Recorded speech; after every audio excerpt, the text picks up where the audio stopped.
If you have solar panels on your roof right now, there's a really good chance that you're throwing money away, just like we were. And if you don't have solar panels yet, then you're missing out on a really incredible opportunity. Either way, by the end of this video, I'm going to show you exactly what we did to go from paying through the roof for power bills to running almost our entire house on energy that we produced ourselves.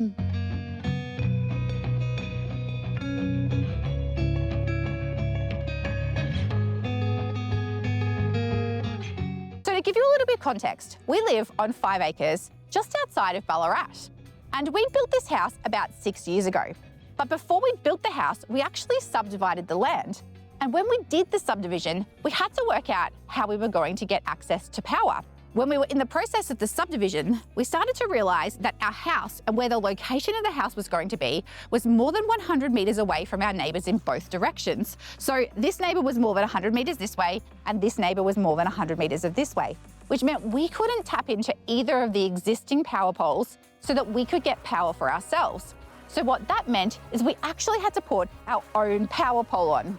Now, this baby here, she cost us $28,000 just so that we could get access to the grid. But at the time, we determined that it was a necessary thing. So on our 5-acre property, we actually have a water tank and a septic tank. So the power is the only service that we're connected to. And so even though we paid the $28,000 and got our own power pole, we still decided that we wanted to have a little bit of solar and try and have a little bit of self-sufficiency in our electricity. So we put a whole lot of solar panels on the roof. But I didn't realise that that was only part of the solution. Here's the thing that nobody really tells you about just having solar panels on the roof. A lot of the time, you're not home during the day. And that's where you're producing the most power, because that's when the sun's out. But for us, that's when the kids are at school and my husband's at work. I do work from home, but I'm not actually using very much power during the day. So we were producing all of this power from our solar panels, but then during the day, we were actually sending it back to the grid. And how much do the energy companies pay for that? Not very much. So we were selling our power back to the grid pretty cheap. And then when everybody got home at night, that's when we had to buy it back from the grid for almost 4 or 5 times as much as what we were selling it to the grid for. So we were pretty much giving them our cheap power and then buying really expensive power back. And that wasn't a very good solution for us. From the very first interaction with Resinc, I knew that they knew what they were talking about, because all they did was ask me for a copy of my power bill. And then they took that away and worked out exactly what system was going to be best for me and my family.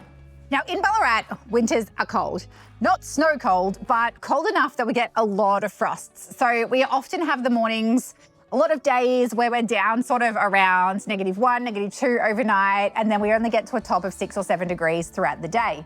So it is quite cold here. And so in the winter months, we're probably not going to be able to produce enough power that we need from our solar panels so that we can be totally off grid. So we do need to have access to the grid as a backup. But Resinc wanted to try and make the system so that we could be as self-sufficient as possible. So we're going to be able to be off grid for around 10 months of the year, just not those really deep winter months. Really, their goal was to try and get our electricity bills reduced as much as they possibly could, because who wants to pay electricity bills when we don't need to? So we got the system and they recommended the best possible solution for our home, for our usage, and that was going to be able to reduce our bills considerably, pretty much down to nothing for a large proportion of the year.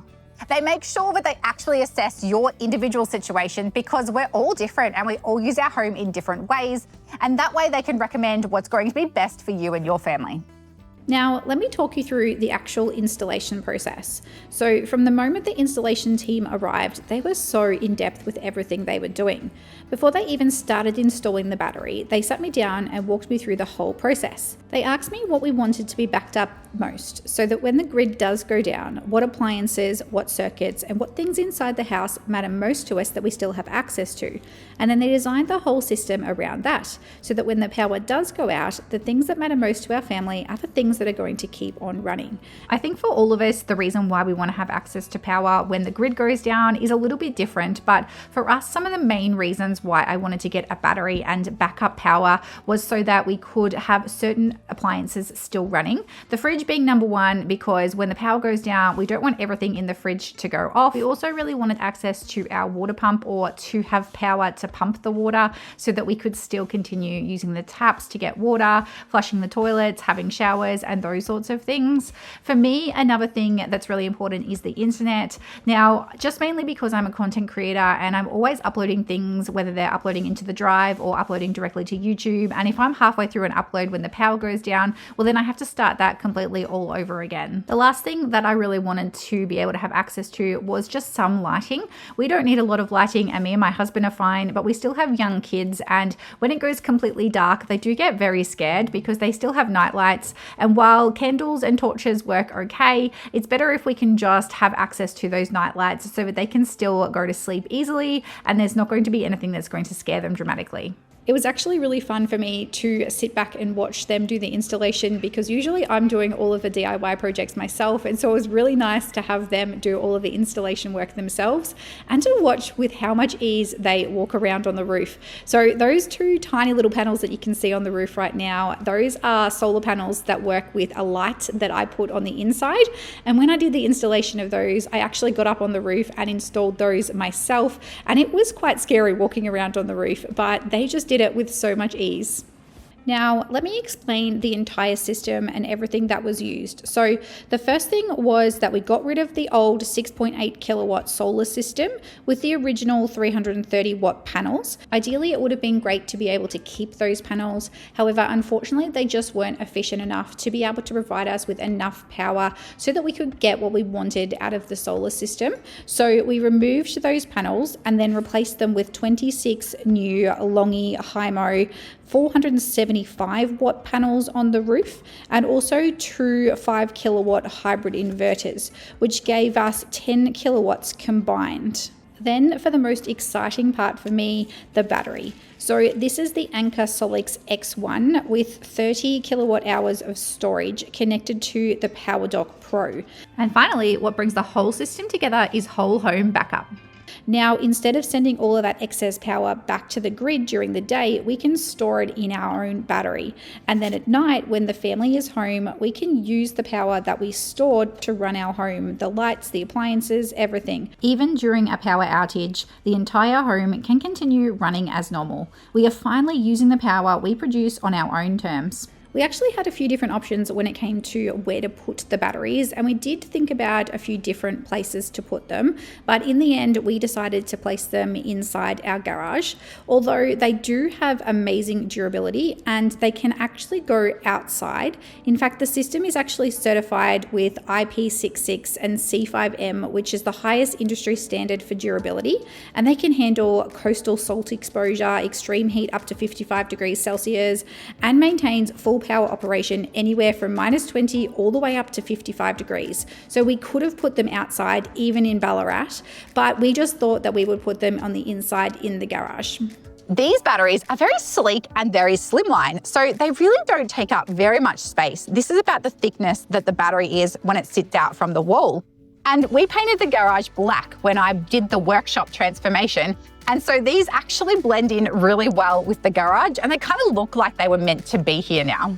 Now, when I say slimline, I actually mean ultra slim. In fact, the Anker Solix X1 battery is only 15 centimeters, and it's very modular too. So you can scale up the capacity or down depending on what your home needs. And Anker's modular design is a perfect fit for the new government subsidy policy. The timing honestly couldn't be better to make this kind of investment. They're really beautiful to look at. They have a light that comes up when you walk past them, so the screen pops on, and then those lights actually change color depending on what's happening with the battery, so it's really easy to know where your battery is. It's also got on the screen the solar that's being produced along with how much the home is using, and then the percentage of the battery right bang in the middle. Everything can be managed through the award-winning Anker app, which makes it really easy to see exactly how you are using your energy in real time and manage it without overthinking it. 6 years ago, we paid $28,000 for our power pole, and we put some solar panels on the roof, and it just wasn't the right solution for our family. Our new system is so much better, with our new solar panels producing a whole lot more power, our Anchor Solix X1 battery and inverter system storing all of that power for us. With whole home backup, if the grid goes down, the entire system just makes so much more sense. For our family, it really feels like the perfect solution. If you have got solar already or are thinking about getting it, I've put a link in the description where you can get a free quote for the Anchor Solix X1 or find a local Resinc installer near you. If there isn't a Resinc installer near your home, you can also search for one closest to your location. Make sure you go and check it out. I am so genuinely happy with how the system turned out for us. And I hope you've enjoyed watching this video and me sharing the process with you. I'll see you in the next one.